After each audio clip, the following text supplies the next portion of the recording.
Good afternoon, everyone. I'm Jennie Mills from the Shorewood-Troy Public Library District. I'm coming to you from Chicago, Illinois, where it's very chilly right now. I'm excited to be discussing releases with everyone, or new releases with everyone today. All of them are looking at writers and writing and the literary world. Two of them from Ramona, Ausubel, and Alia, Hanna, Habib give practical advice about writing, and three of them from Mark Oppenheimer, Jayne Phillips, and Namwali Serpell are either an autobiography in the case of Jayne Ann. In the case of Mark Oppenheimer, he's doing a biography about Judy BLUME, and Namwali Serpell is actually doing sort of a critical review of Toni Morrison. So we're going to welcome them all on screen if they want to come on and turn on their video cameras. And we're going to do like a little elevator pitch to get us all kind of, situated and knowing what their books are about before we get into some detailed questions. First, I'm going to go in alphabetical order and let everybody give just a little bit of a taste of what their books are about. First, Ramona, she's written a number of fiction books, but her upcoming release, UNSTUCK, A Writer's Guide, is scheduled to come out in April from Tin House. Ramona, can you tell me a little bit about your book? Hi, thanks, Jennie. Thank you all for being here. Practical and immediately usable companion for writers at all stages of their career, from somebody who's just putting first words down to somebody like me who's journeying off into the seventh book. It's not a technical explainer. You will not learn how point of view works or what is characterization. It's also not prescriptive in terms of subject matter, but rather it's 100. So there are doorways in, beginning, doorways through, which is continuing, doorways up, so getting some kind of perspective on a work, and doorways out, later drafts, and moving on. And it's meant to be something that you could open up to anywhere in the book. You don't have to start at the beginning. Okay, that sounds wonderful. Alia Hanna Habib is a longtime agent representing nonfiction authors. She's written a very detailed guide on how to get published in that field titled Take It From Me, An Agent's Guide from Building a Nonfiction Career from Scratch. It's releasing actually very soon. It's the one that's coming out the soonest actually in January from Pantheon. Alia, can you tell inspiring nonfiction writers what to expect from your book? You're still muted, Alia. Sure thing. And I thought I would orient you to who I am and what informs this book by just giving you a quick look of the books. It's very hard for me as an agent to talk about myself first. So I'm a nonfiction agent primarily. And these are some of the books that I've worked on in my career that you may know as Librarian's 1619 Project, Clit Smith's How the Word is Passed, Anif Rakib, Merve Emre. I have a long history of working with prominent nonfiction writers, and therefore I get asked all the time, how does one publish a nonfiction book? And I realized there was nothing in the market that was specifically about nonfiction, about memoir, about prescriptive books, about how-to books, about history, about the kind of books that I do. So I give these talks all the time, and I thought it'd be so great if I had a book that I could refer people to.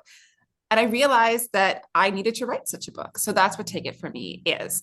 It gives very practical advice, and it's full of sample material, actual proposals that I've worked on. The proposal for how the word is passed is in there.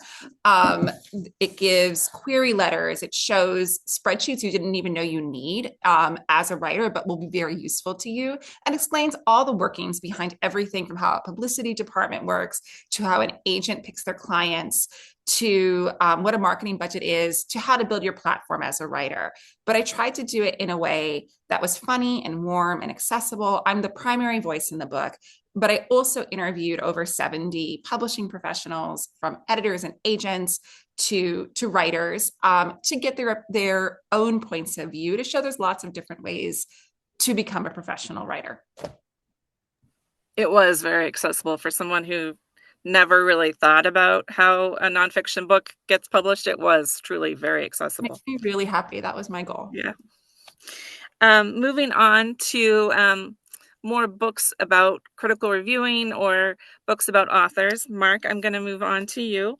First, Mark Oppenheimer has written a biography about an author that is near and dear to many public, especially public librarian and school librarians' hearts. An author whom we all know and love, JUDY Blume. His book, JUDY Blume, A Life, is releasing in March from Putnam. Mark, tell me a little bit about how you approach telling the life of JUDY Blume. Well, sure. Well, thank you for having me. And I should say that a big chunk of the book deals with how important librarians were to Judy's success. I mean, that's just front and center, is that librarians were some of her earliest champions. And she, of course, has been a champion of librarians in her work, fighting censorship and fighting the banning of books and so forth. So it's really just a joy to speak to this audience. This book is a very straightforward chronological biography. It's the first, full length adult kind of definitive biography written about JUDY Blume, who is, as many of you know, alive and well and helping to run a bookstore in Key West, Florida that she founded, and almost 88 years old now. It is based on dozens of hours of interviews with her and over 100 people who have known her or worked with her. It's also based on 130 boxes of her own writing, her correspondence, letters, and so forth, which are in the Rare Book and Manuscript Archive at Yale University. She donated those boxes a number of years ago.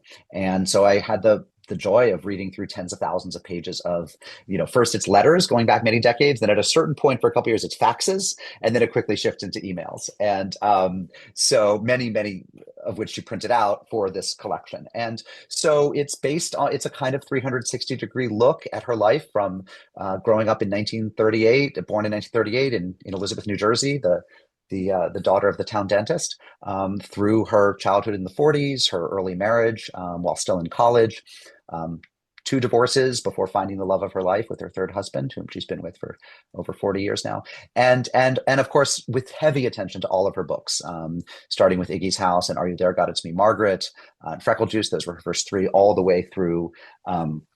In the Unlikely Event, one of her 4 adult books, which came out just in 2015. So it's kind of soup to nuts about Judy, and it's been a wonderful journey for me. Thank you. Jayne Phillips, our next author, tells her own story in her memoir and essays in Small Town Girls. It's releasing in April. Jayne, tell me a little bit about your book. Well, Small Town, am I on? Yes?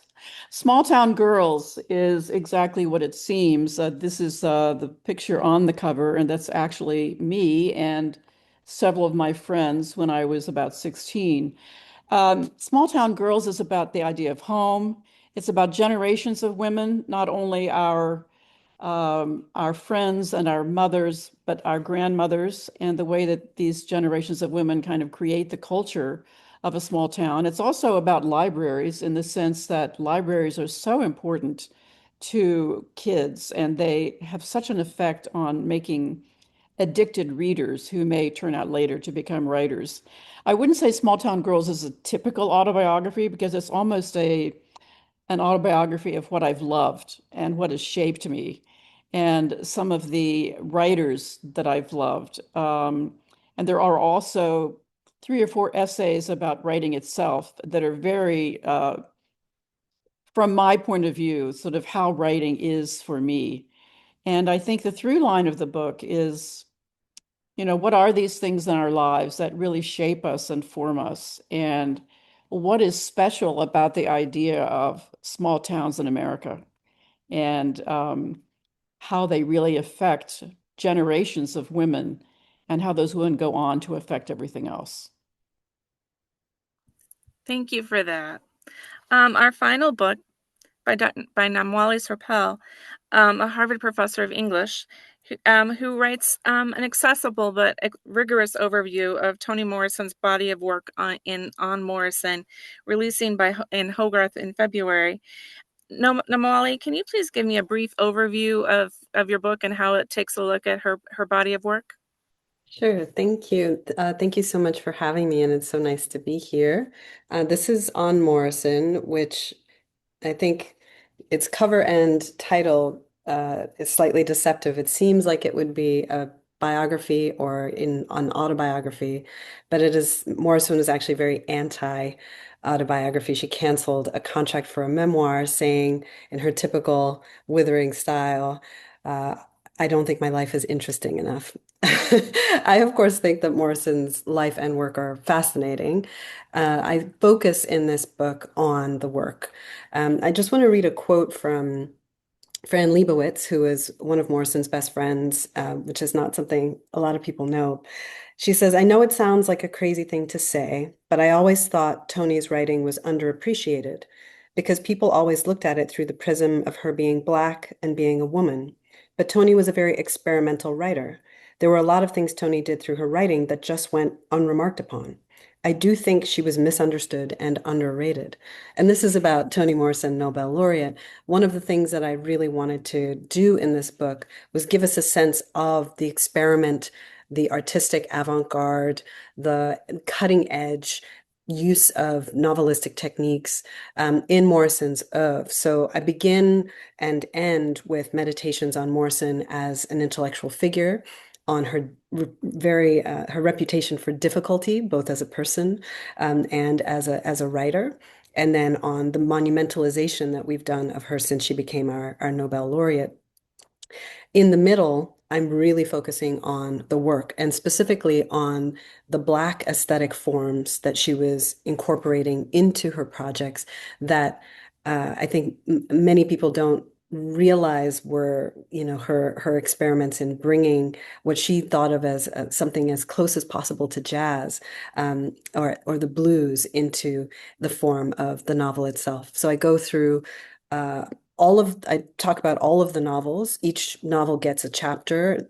Some of the later novels are grouped in another chapter. I also have a chapter on her criticism in Playing in the Dark, which I think is a remarkable book of literary criticism. So I also try to give credence to her as a scholar and a critic.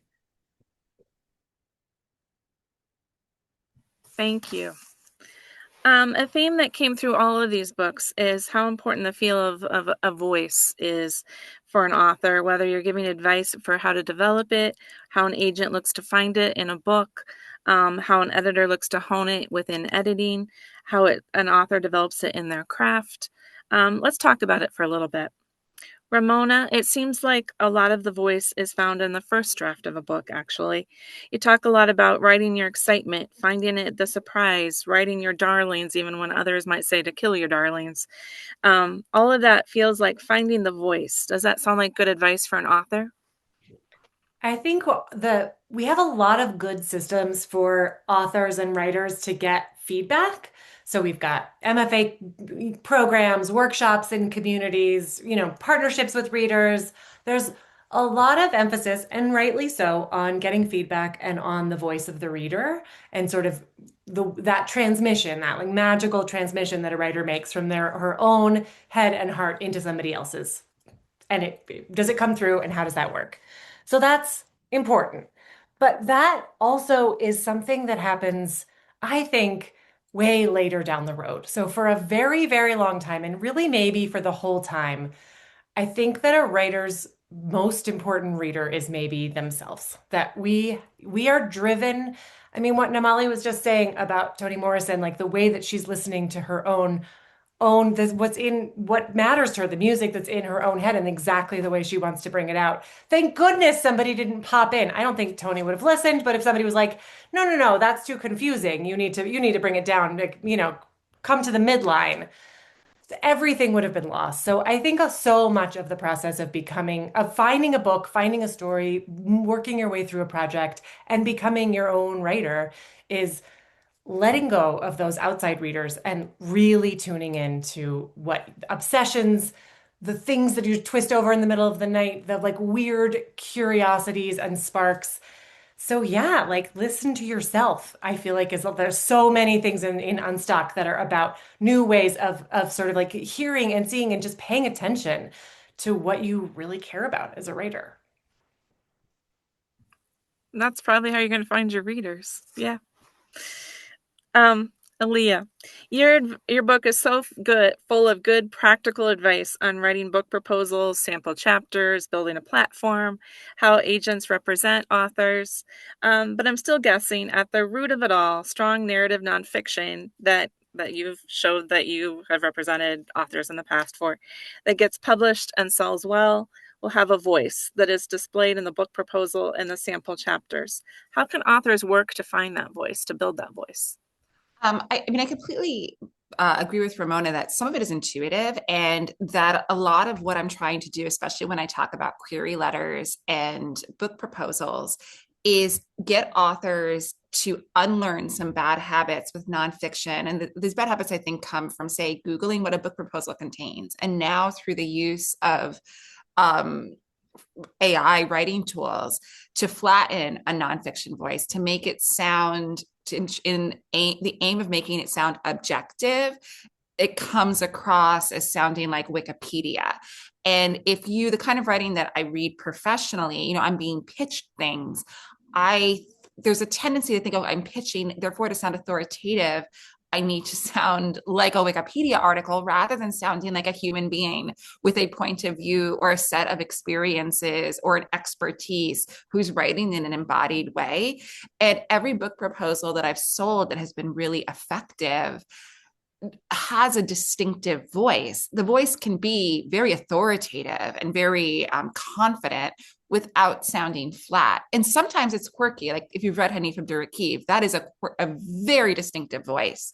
But no matter what, or Merve Emre is a very august voice, but it's a voice. And I think that nonfiction writers, as they develop that voice, think about the persona that you want to have perceived. And it's never anonymous. It's never with the edges sanded off. It's ever, and when you read Morrison's criticism, it still sounds like Morrison. It's not like she suddenly became a robot who's writing, dryly about books. No matter in anything you write, be it a pitch letter or a proposal or a sample chapter, you can sound like you. Right. Mark, it took Judy Blume a while to find her voice. She tried writing picture books for a little bit, and then the problem novel, Iggy's House. But she kept at it and hit her stride with "Are You There, God? It's Me, Margaret." What made that book really a hit with the reader, do you think? Well, I mean, it's a lot like, what I take Alia to be saying also is that, you're basically writing to find your own voice, that eventually you settle into the voice that sounds most like you, and that you can't try to be someone else. If whether it's Wikipedia or ChatGPT or whatever, they can't try to be you and you can't try to be them. What you have to get to is who are you on the page. And Judy had grown up. She was a voracious reader, and her mother was not college educated, and was a reader. Her aunt was a school teacher and brought books over. House was filled with books. Father liked to relax with books. So she'd been reading Faulkner and T.S. Eliot and Scott Fitzgerald. And I mean, she had a deep knowledge of adult books. When she was married and at home with two young children and looking for a creative outlet, she tried a number of things. As you indicated, she tried sort of Dr. Seuss style books for very young children, which she tried to illustrate herself. And I've seen those manuscripts, and they're not bad, but she clearly was not, as she would admit, she was not called to be an illustrator. She tried composing, songs. She tried doing felt art, where she would cut pieces of felt out, and actually she sold some on consignment at Bloomingdale's. She actually had a nascent career as a felt artist. And it was really when she moved into young people's literature of the early grades, not toddlers, but not teenagers, and that was through a night class that she took for adult learners at her alma mater at NYU, that she signed up for and began commuting into the city, across the bridges and tunnels from New Jersey, and taking this class. And Iggy's House was produced in that class. So she found the right teacher, the right class at the right time, and sort of that allowed her to settle into her creative voice. Sometimes it's just finding where you're comfortable, isn't it? Mm-hmm. Jayne, you write in one essay in your memoir that many of the characters in your books are the ages of 11, 12, 13, about the ages in which you started accompanying your own mother to the beauty shop in West Virginia. Is your voice found in that place and where you kind of grew up in that region? Is that where you sort of started hearing stories and telling stories? There was a great tradition of oral storytelling, and I think the beauty shop piece is one of the pieces in which you really get a sense of this community of women. The dedication in my book is for all the small town girls, those who left and those who stayed. And of course, many, many left, but I feel as though my imagination and my voice are very much connected to my adolescence and to the sense of this small town. This is my first nonfiction book in a career in which I've published something like nine other books. And I found it so interesting to sort of try to make a novelistic arc with the essays. I feel as though it is like a novel in the sense that the pieces move from one to the other in a very, I hope, organic way. And the line between nonfiction and fiction is so kind of murky, but it's been very interesting to write with a first person voice, my own voice, for the first time. And I think it's resulted in a book that's extremely accessible and sort of has a kind of telescope or a mind's eye into all of my former work. I would agree. Namwali. Toni Morrison had such a strong voice, and she didn't pander to her readers, expecting them to participate in the act of reading. She said that language had holes and spaces for the reader to come into it, and she loved language. How did she work with that in her books, for example, in Beloved or The Song of Solomon? Thanks for that question. I wanted to talk a little bit actually about how she uses these techniques of gaps and spaces in jazz, because that's come up in the chat already, and is also something I mentioned earlier. Beth asked, how could anyone miss her jazz voice when she names a book jazz? And someone, Samantha, says that's her favorite novel. It was also Morrison's favorite novel that she wrote. And one thing that I also think is kind of amazing about that book is that the word jazz doesn't appear in it except on the cover. Another thing I think is remarkable about that book is that Morrison really wasn't interested in writing a book about jazz or even speaking through, a kind of jazz voice.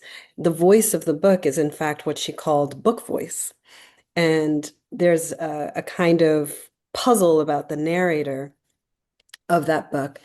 You learn at the end of the book that the voice of jazz is the voice of the book that you're holding in your hands. That's the kind of experiment that I think is really fascinating. You would expect Morrison's language in jazz to be jazzy, but actually what she's trying to do is adopt the aesthetic technique of improvisation in her book and to riff in ways that become perceptible at the level of the narration. So you have a voice in the book voice is constantly talking about itself as a book, which I think is a really wonderful example of some of the techniques, avant-garde techniques that Morrison is working with that are quite subtle, but that also really are very different from book to book. So, I want to push back against a little bit of some of what we've been saying here about finding your voice. I think Morrison really has many, many voices, and she very much encouraged her own students to write outside of their own experience, outside of their own voice. When Jayne is talking about writing in first person for the first time in nonfiction, because in fiction, you're writing in a very different voice. You're throwing your voice. You're becoming other kinds of people. Morrison, told her students, think about somebody you don't know, a Mexican waitress in the Rio Grande who can barely speak English, a grand madame in Paris, things way outside your camp. Imagine it, create it. One of the things that she said about autobiographical writing or biographical writing is she said, I feel like human beings have a kind of copyright on themselves. I want to imagine them from, toe to eyelash. That for her was the magic, was that act of throwing your voice into somebody else or capturing somebody else's voice. I think, that's one of the amazing things about getting to spend so much time with all of her books is how different they all are from each other. I think we think of Morrison as having particular style or particular subject matter, but they're wildly different from each other. A book like Tar Baby is surrealist, right? I do think there is this common ground in your question, Jennie, about wanting the reader to step in. She wanted the reader's voice in the book. Very often she talked about this as like a chorus function, like a Greek chorus that stands on the stage and comments on the action. She felt that way about the reader. And I think by opening up the spaces between words, between events, between characters, she allows us to put ourselves, our opinions, connecting those pieces together in the book itself. So there's a very democratic kind of space of a plural crowd of voices, I think, in all of Morrison's work. Which is miraculous in her books. It really is. Yeah. The importance of editors. So, Mark, Judy Blume worked with a longtime editor, Dick Jackson, who, when she met him, was building his list of authors. He was sort of a new editor at the time. How did the two of them build her career together, and how was it a collaborative relationship? This is her first. This is a first edition of Iggy's House, which was the first book they did together, and not easy to find the original hardcover of Iggy's House. So I'll just tell the story a little bit, which, for those, and a couple of us here have written about, the business. And I think she read in, I forget if it was Publishers Weekly or another trade journal about Dick Jackson and his partner, lighting out from a different publishing house to start an imprint of their own. And they were looking for new and adventuresome voices, and something about the little notice, it might even have been a little ad they took out, made her think like, oh, I should send my next manuscript there. She had dozens of rejections. I mean, to be clear, and she was rejected by the most famous young adult editors of the time, the people who were publishing, all of the, E.L. Konigsberg and then the littler children, Greta Jam for Francis and the Hobins. I mean, dozens of the great books of the times editors were rejecting Judy in 1969, 1970. And then she finally reached out to Dick Jackson, who had just started Bradbury. And he liked what he saw in Iggy's House, which again had been rejected many, many times. But he later said, I took you on not for that book, but for the books that I knew you would write. I think he knew that Iggy's House was not going to be her greatest work, he saw that there were going to be greater works to come. And indeed, Freckle Juice was kind of a separate thing and got published a little bit later from a different house, but around the same kind of 18-month period. But then the third manuscript that was accepted, and the second by Dick Jackson, was Margaret, was Are You There, God? It's Me, Margaret. And that was also, I realize I should have said this when you asked me last time about finding a voice. It was the first major book that she wrote in the first person. And it begins with that prayer, with Are You There, God? It's Me, Margaret, which then becomes a refrain throughout the book. So he helped guide her. I think she was working on that. It's not that he suggested that topic to her. There's some wonderful little notes that she scribbled to him where she said, I'm working on something about a girl named Margaret. It's going to really, break all the rules. I think you're going to dig it. I mean, I'm paraphrasing, but, he ended up she would always say, he was the perfect editor for her. He typically left her dialogue alone. He knew that she had a great ear for dialogue. He tended to help her with plotting, with stitching stuff together in the structure of the book. Sometimes he would suggest a scene. Sometimes he'd ask a question, which would make her realize something about a character that she didn't know she knew. He would say, I think, is this character lying here? Judy would say, actually, I think she is lying. So he saw what she was doing. They had a great mind meld, but he was not the editor. I'll just conclude by saying, he wasn't the editor for all of her books when she wrote for younger, The Pain and the Great One, which were later for younger people, or for her adult books. He was not always, he wasn't the editor for Tales of a Fourth Grade Nothing. That was with a different house. She ended up with another editor for that. So he was the editor for a particular clutch of very important books she wrote over a 10-year period that are kind of the books that made her reputation. Thank you.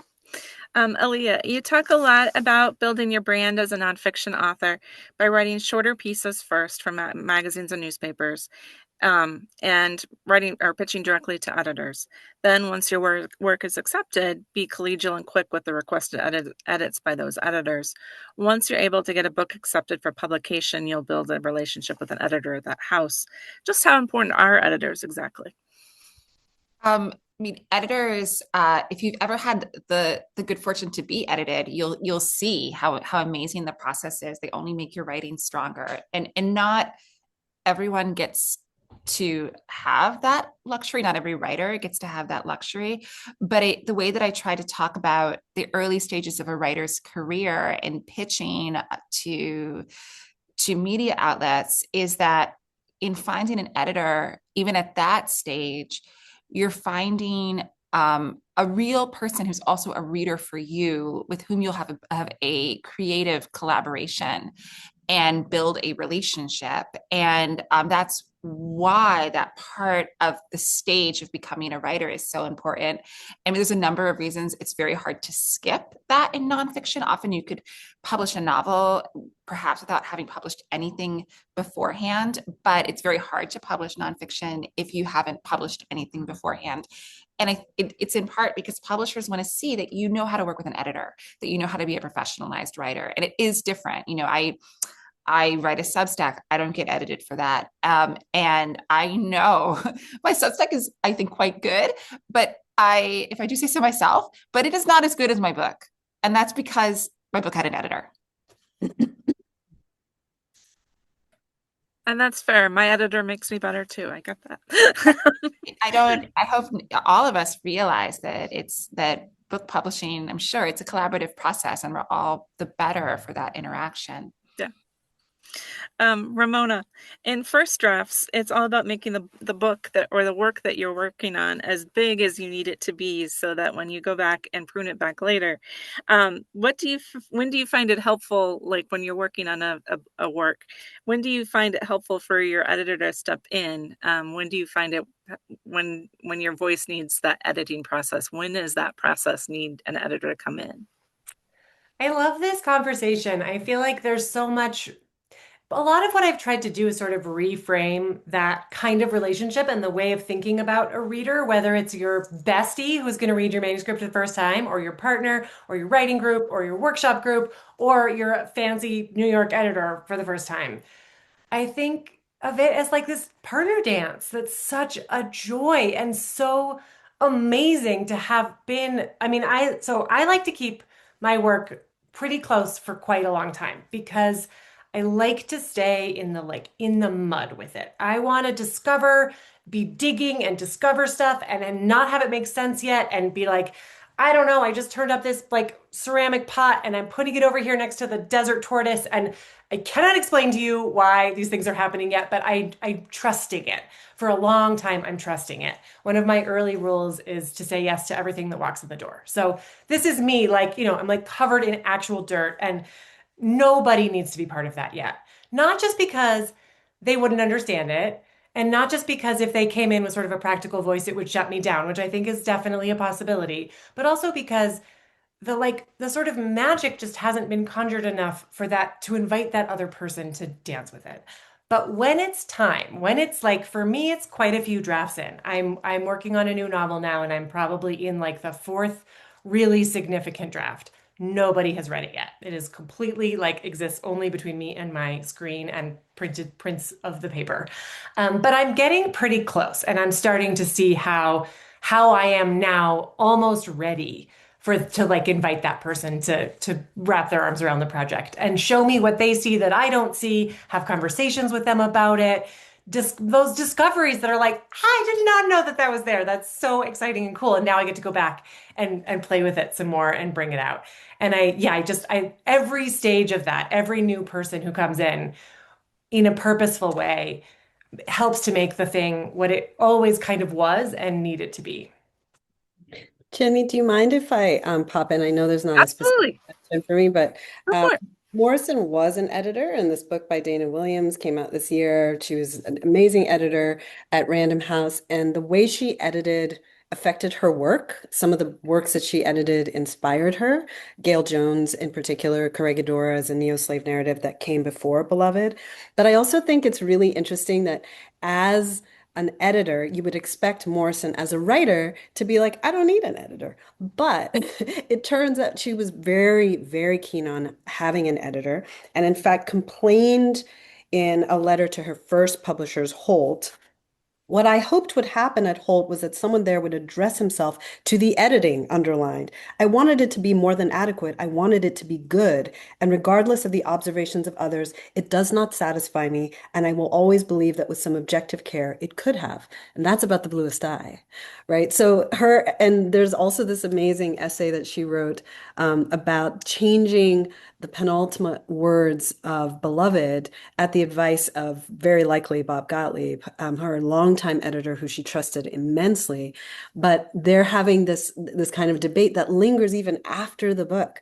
That's how seriously she took the work of editing and that relationship. So I feel like there's a lot of I think sense that, what writers really prefer is for an editor to be like, oh, it's perfect. But I'm like, everyone loves an editor. Everyone wants to be edited. They're so important. They really If are. I could just add, I'm an agent, but I edit all the time and I edit for my authors. And every now and then I'll meet a potential client who indicates that they don't want to be heavily edited. And that's a huge red flag because it shows A, it's going to be a difficult relationship between the two of us, and B, it might be a difficult relationship between them and the editor, but also that they're not open to clearly to criticism and to moving through the world as a writer with a kind of openness to readers. And perhaps if that is your attitude towards editing, then you should think about whether or not you want to be a published writer and a public writer and a self-published writer versus a writer who works within the traditional publishing system, which is highly collaborative at its best. At its best, you will be edited. It's a good point. Jayne, oh, go ahead, Jayne. I wanted to say a word about editors who sort of work with writers who don't need that much editing, who very much need the relationship. I mean, being a writer can be very lonely. I mean, novelists may spend years working on books in isolation. I always had an editor that I could send versions of books to, just to have someone out there who could say to me, well, I mean, Anne Close has been my editor at Knopf for many years, and she didn't edit in terms of like giving me direct instructions. She would say, it's not quite there yet. And my very first editor was Seymour Lawrence, Sam Lawrence, who was a legendary imprint publisher. I discovered him, or he discovered me at the St. Lawrence Writers Conference, and I gave him a copy of Sweethearts, my first small press book. And he called me and said, bring your stories to Boston. I think at the time I was at Iowa. And here I am living in Boston. And my condo in New York is at the St. Lawrence House. So all of these strange connects happen in a writer's life. But my editor for this book was Diana Miller, who's a wonderful young editor at Knopf.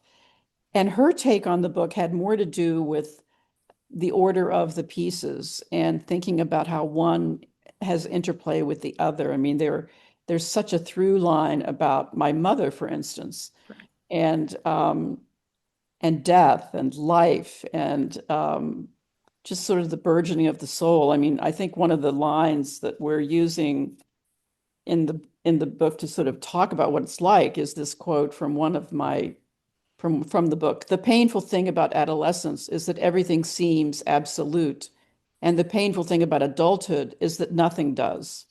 So it's full of those kinds of thoughts that really have to do with rite of passage with growing up, with growing away from the world we first entered and making a totally different world.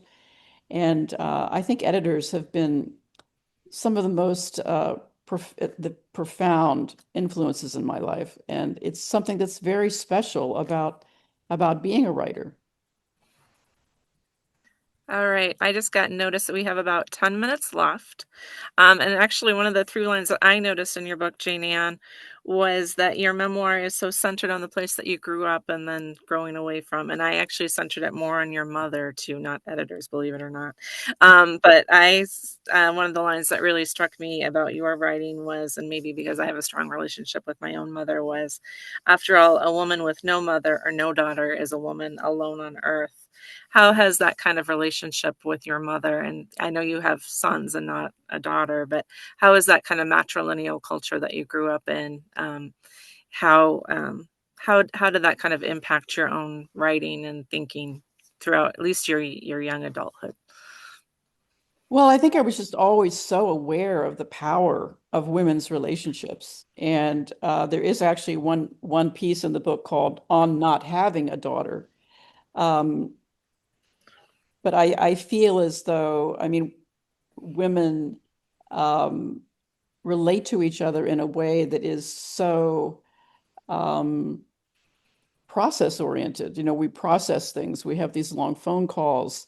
Um, I actually have long phone calls with my son, so I think I passed on a little bit of this different way of relating that women have. But I think writing has been for me that relationship in my life that is almost comparable to a relationship with a mother, because it's a relationship that you develop with yourself that really is a gift.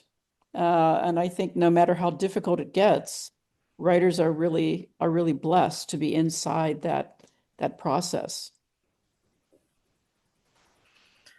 And I have one follow-up question from Namwali because I was really fascinated with this theme. Um, uh, Beloved, Jazz, and Paradise are often spoken of as an unspoken or sort of an unofficial trilogy, and Morrison sort of considered them to be linked or maybe thought of them as potentially being linked. What ties them together? And are there characters that might have carried over from one book to the next? Yeah, Morrison herself envisioned Beloved as a tripartite book. Each one was going to be called Beloved and then have a different subtitle.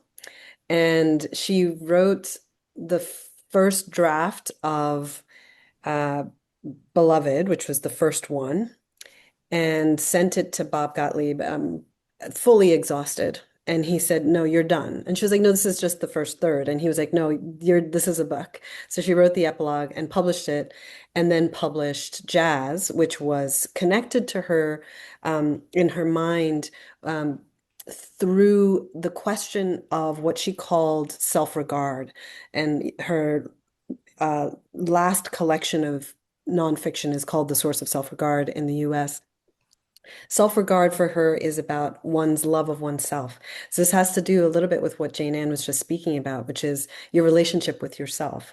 And what Morrison was very interested in is how that love of self gets interrupted or distorted or perverted by forces external to you.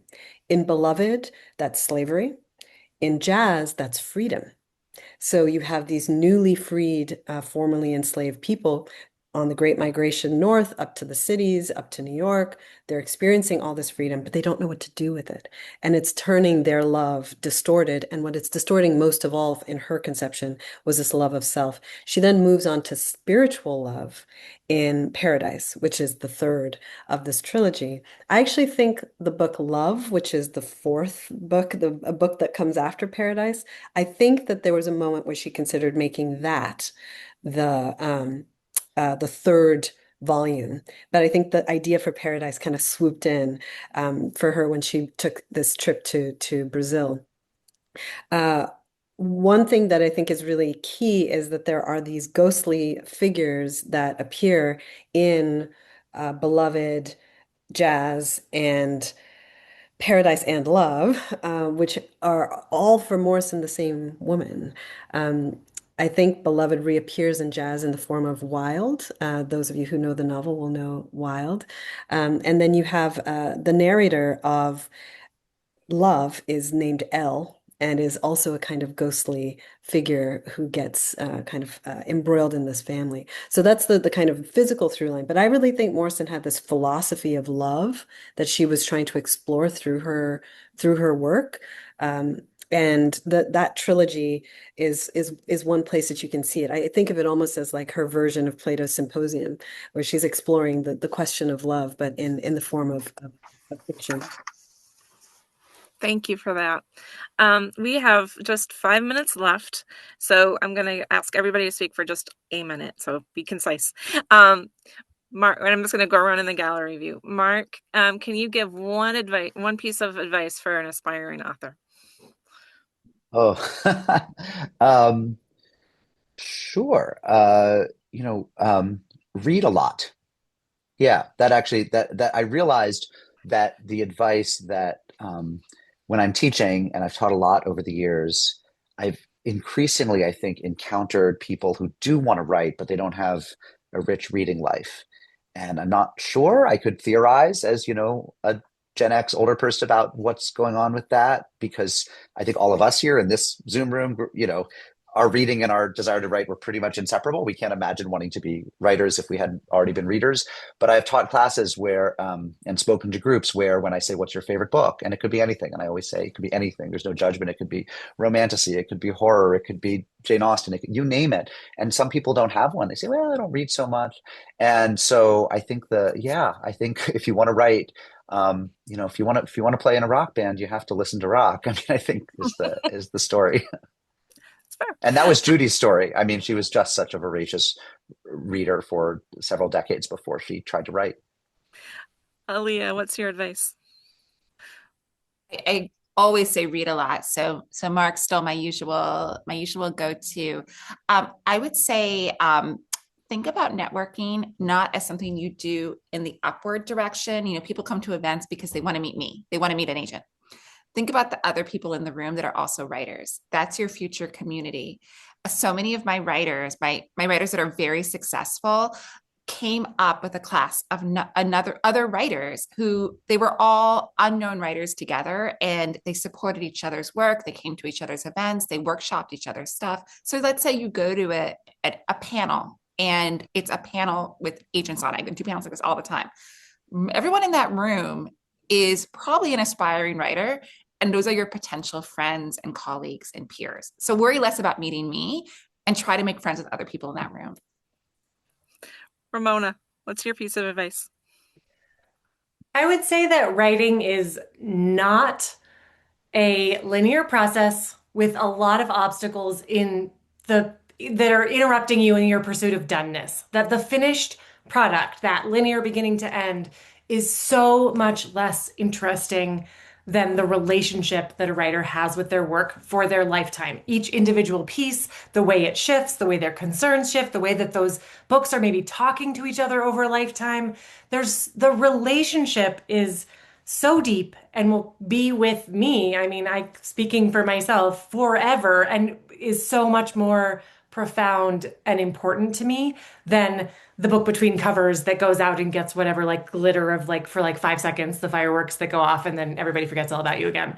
To be in it and to have fun, to keep doing the next most interesting thing, and trust yourself that if you keep doing that and you keep staying with it, you'll come to something that you really do want to put into somebody else's hands, whether it's one person or many people. Thank you. Namwali? I'm going to just echo Mark because that's also what Morrison said. She said, writing to me is just a slow, advanced form of reading. So I always tell aspiring writers read more. And I think that's one of the reasons this book has been described by Kathy Park Hong, who's one of my lovely peers that I met through Alia's reference to meeting other writers rather than trying to meet those who might, enable you. It's like, she's been incredibly supportive. And she said that this book is a love letter to reading. I think that's why it was important for me to write it now. I think we're in a moment where we want to read more. Jayne, real quick.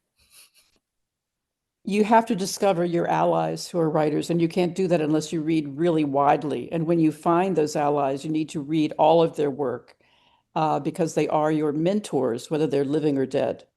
And I feel as though reading is writing, as we're kind of all saying, and that it's also our mission to keep literature alive. I mean, I've said to students in the past, if you don't read literature, you won't ever write it.